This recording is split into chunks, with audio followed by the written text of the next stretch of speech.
శ్రీ సత్య జిల్లా ధర్మవరం ప్రజల హక్కుల కోసం పోరాడడమే నేరమా?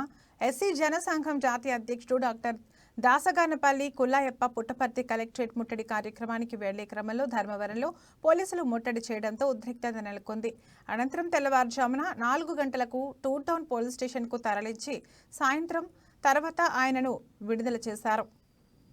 ఈ సందర్భంగా మీడియాతో మాట్లాడిన కుల్లాయప్ప, ప్రజల సమస్యలపై ప్రశ్నించడమేనా తప్పు? న్యాయం కోసం పోరాడుతున్న నాయకులను అణచివేయాలని చూస్తే ప్రజాస్వామ్యాన్ని అవమానించడమే. ఇది ప్రజాస్వామ్యాన్ని ఖూనీ చేసే చర్య అంటూ ఆవేదన వ్యక్తం చేశారు. అలాగే తమ పోరాటాన్ని ఎలాంటి బెదిరింపులు, అరెస్టులు అడ్డుకోలేవన్నారు. పేదల కోసం, బలహీన వర్గాల కోసం పోరాటం కొనసాగుతుంది.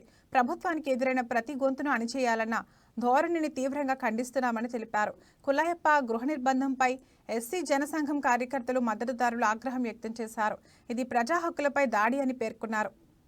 దాదాపు కదిరి, ధర్మవరం అన్ని ఏరియాల నుంచి కూడా ఎక్కడికెక్కడ కట్టడి చేయడం అంటే నిజంగా ఇది సమంజసం కాదు. ఏది ఏమైనా సరే మేము ప్రజాస్వామ్య పద్ధతిలో వెళ్తున్నాం తప్ప మేము ఇంకో రకంగా వెళ్ళే పరిస్థితి లేదు.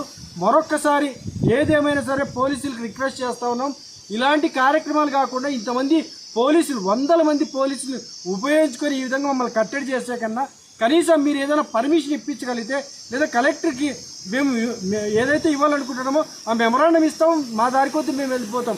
ఇంత యంత్రాంగాన్ని ఇబ్బంది పెట్టే పరిస్థితి ఎవరికి ఉండదు. దయచేసి పోలీసు యంత్రాంగం మరొకసారి మా యొక్క విజ్ఞప్తిని తీసుకోవాల్సిందిగా వారిని కూడా కోరుకుంటూ, ఏదేమైనా భవిష్యత్తులో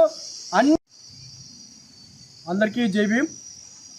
ఈరోజు చలో కలెక్టరేట్ కార్యక్రమాన్ని పెద్ద ఎత్తున తలపెట్టడంతో నిన్న రాత్రి నుంచి కూడా పోలీస్ యంత్రాంగం మొత్తం ఎక్కడికెక్కడ కుల సంఘం నాయకుల్ని అందరినీ కూడా అరెస్ట్ చేస్తూ, అదేవిధంగా నోటీసులు ఇస్తూ, ఇంకో రకంగా ఏంటంటే గృహ నిర్బంధం చేస్తూ, ఇన్ని రకాలుగా పోలీస్ వ్యవస్థ చేసే కన్నా మేము ప్రజాస్వామ్య పద్ధతి